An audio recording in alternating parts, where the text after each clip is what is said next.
Last week I mentioned that we were going to do chapters 12 and 13 this week.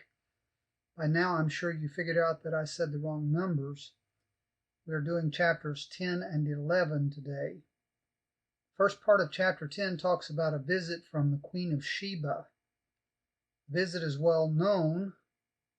We don't know much about the queen herself or the location of Sheba, but most agree that Sheba was located in southern Arabia.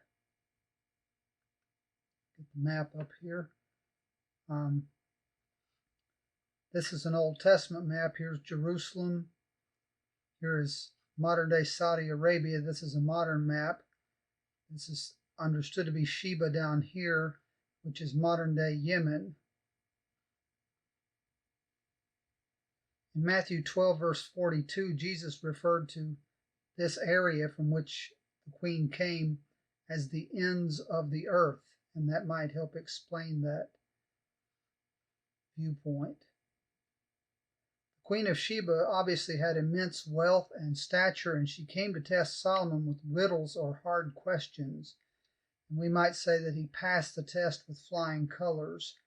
In verse 9 she said, "Blessed be the Lord your God, who delighted in you, setting you on the throne of Israel, because the Lord has loved Israel forever, therefore he made you king to do justice and righteousness."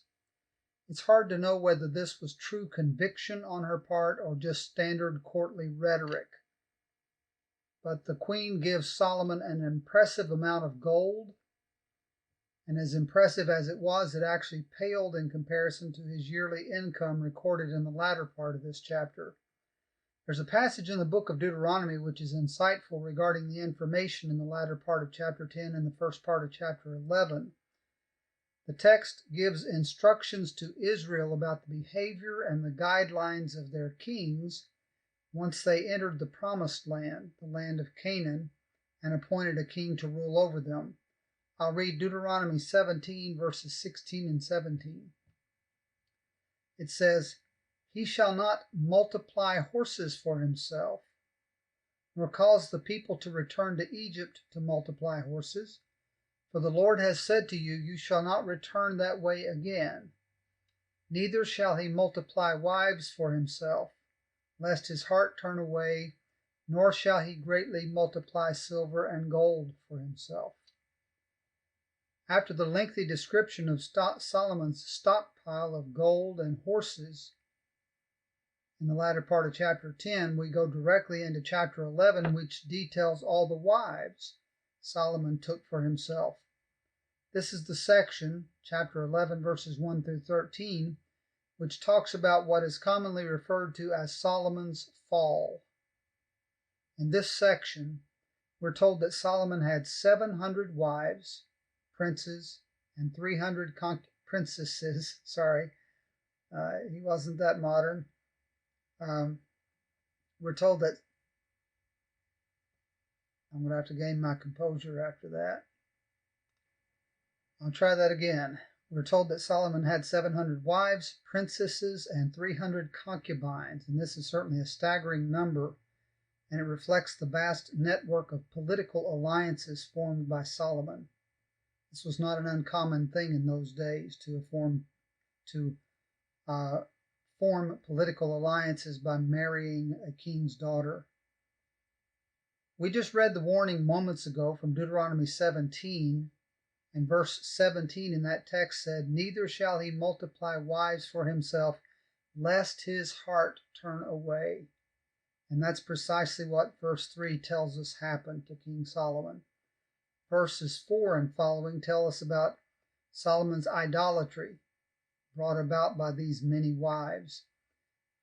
He is negatively compared with his father David. David had his own faults, but David was always loyal to God through thick and thin. We're told later that, later in chapter 11, that God raised up 3 adversaries or opponents who caused problems for Solomon. The first was a man named Hadad the Edomite. Another individual was named Rezon, and he would later become king of Damascus, and his people would remain a constant threat to Israel. The third individual was Jeroboam, son of Nebat. Jeroboam is featured prominently throughout the next 3 chapters of 1 Kings. He had been given wonderful promises by God which were contingent upon him walking in the ways of the Lord. But because he turned away from God, Jeroboam's name would forever be associated with the spiritual infidelity that would ultimately bring the northern kingdom to its ruin. For the next 2 centuries, time and time again, the sinful kings of the northern kingdom of Israel would be compared to walking in the ways of Jeroboam the son of Nebat. The line of kings who descended from King David were supposed to be a lamp to the nations. They were to be a light in the midst of the darkness of a pagan world. But that ideal gave way with Solomon, and it was reached only by a handful of others in the Davidic line over the next 3.5 centuries. Solomon's reign had been characterized by peace, but we see that his life ended in strife as he sought to kill Rehoboam. Beginning in chapter 12, which will be next week's class. Get access to this, here we go. The kingdom becomes divided. The northern portion would be known as Israel, the southern portion would be known as Judah. And beginning at that time, in chapter 12, Solomon's son Rehoboam would become the next king. His reign would be filled with strife as well. In fact, his death is recorded in chapter 14, and verse 30 of that chapter tells us that there was a war between Rehoboam and Jeroboam all their days.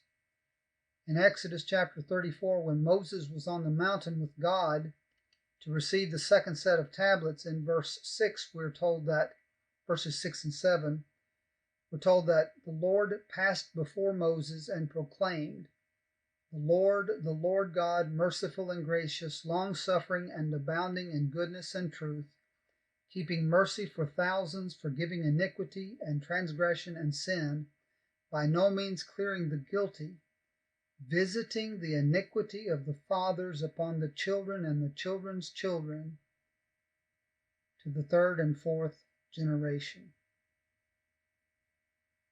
The consequences of sin can be far-reaching and disastrous, and we see that with Solomon and his posterity. Brent Fountain will pick up the study in 1 Kings chapter 12 in a class studying the divided kingdom. That class will begin a week from this Sunday. That'll be July 5th. Starting next Wednesday evening, we'll be going through the book of Acts. As I've mentioned previously, contact me if you need access to the material. I've already sent it in both text and email form, but I can resend the link if you need it. We'll go through Acts chapter 1 next Wednesday night, July the 1st.